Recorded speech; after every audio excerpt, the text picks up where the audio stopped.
Thanks to everyone who have subscribed. If you have not, please do. And thanks for coming out here. I really appreciate you. Breaking news. Obaseki opens up how I fell out with Oshiomhole, Edo APC leaders. Wow.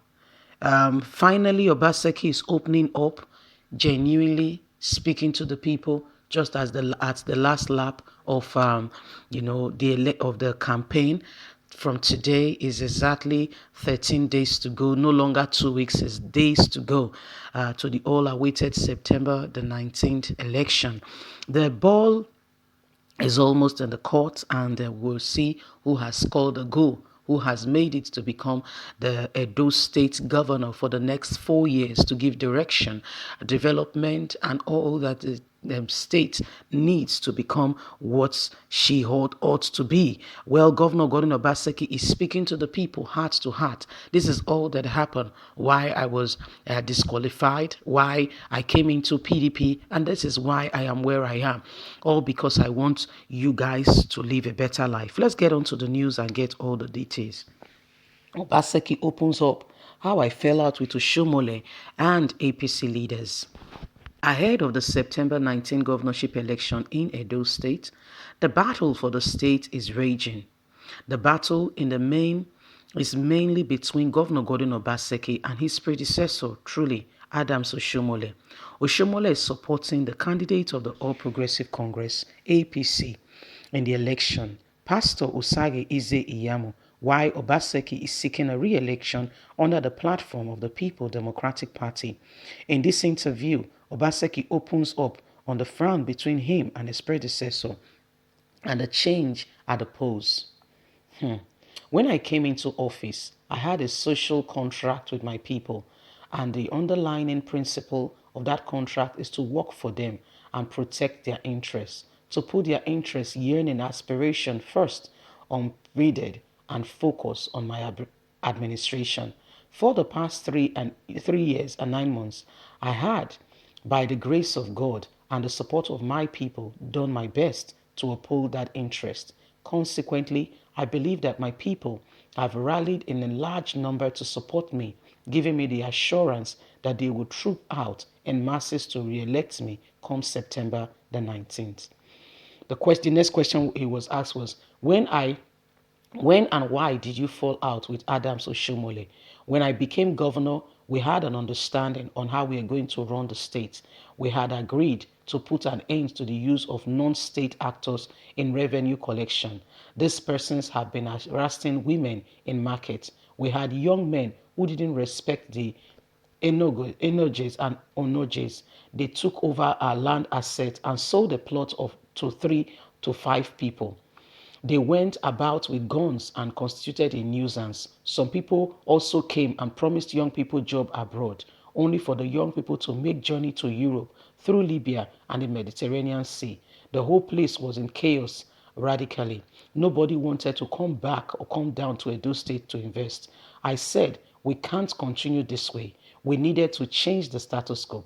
I barred thugs, in brackets called agberos, from the roads and markets and ensured that they stop harassing market women and other persons in Edo. But some of the APC leaders said that they would have none of that because, according to them, they helped them into office. They didn't help me. The people voted for me and God helped me. As for sharing of the state money, I insist that we must use the money for the people and change their lives. Crude oil price was still low at the time. There was a lot to do. Debt had piled up. There was work on ground to be done. If we use the available fund to entertain politicians, there will be nothing left to work for the people. I said no to them. I came to serve God and my people. Whatever is available to us, we will manage to work for the people. And today, many of our people are happy. Pensioners get their pay at the end of every month. They don't protest around to say we must be paid. As for the times I assumed office, they were always at Ring Road, abandoned a black attire, crying that they had not been paid. These were old people with families. I ask, how will we be sharing money in government. Why we haven't addressed this sort of challenge?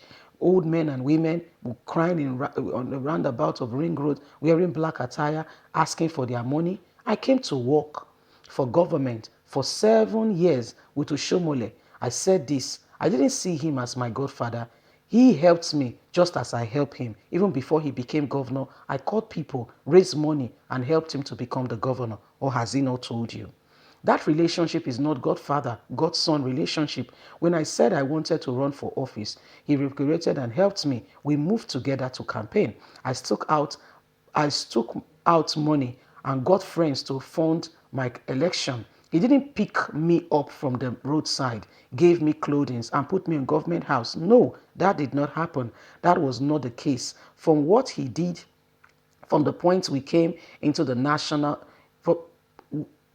from what he did, from the point he became the national chairman of APC, it didn't seem as the same person I worked with before. It also goes to show that he has been hiding those tendencies from us before when we analyze his actions. It dawned on us that this was what he meant when he was fighting Godfather. He called the late Tony Ani a godfather and said a lot about him. We agreed with him. At the point he became the national chairman, he became worse than a godfather. He became a political bully. Nobody could talk where he was. That was what began to happen. The next question. First and foremost, you need to recognize the principle of separation of power between legislative and the executive.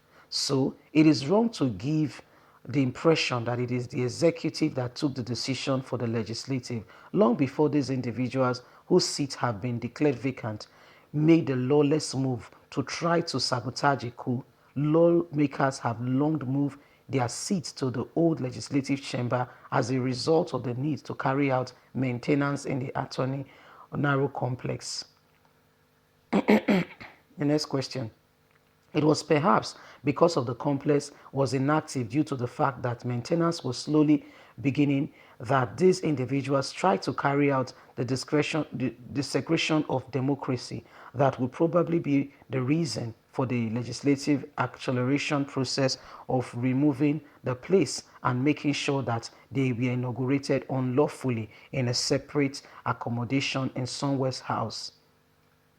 The interview continues. You may need some enlightenment on what proclamation action is in a document issued by the government that provides the legal basis for the illegal sitting of legislative house. So to talk of proclamation at night really does not arise. The fact that a proclamation was issued by me or the house sat and elected the principal officer, all other members elected were subsequently invited by their colleague to be sworn in.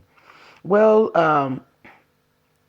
Governor Gordon Obaseki opens up on how him and Oshiomhole began to fall out. He said Oshiomhole wanted him, it continues, is a lot, is a whole lot, is an interview, is a whole lot.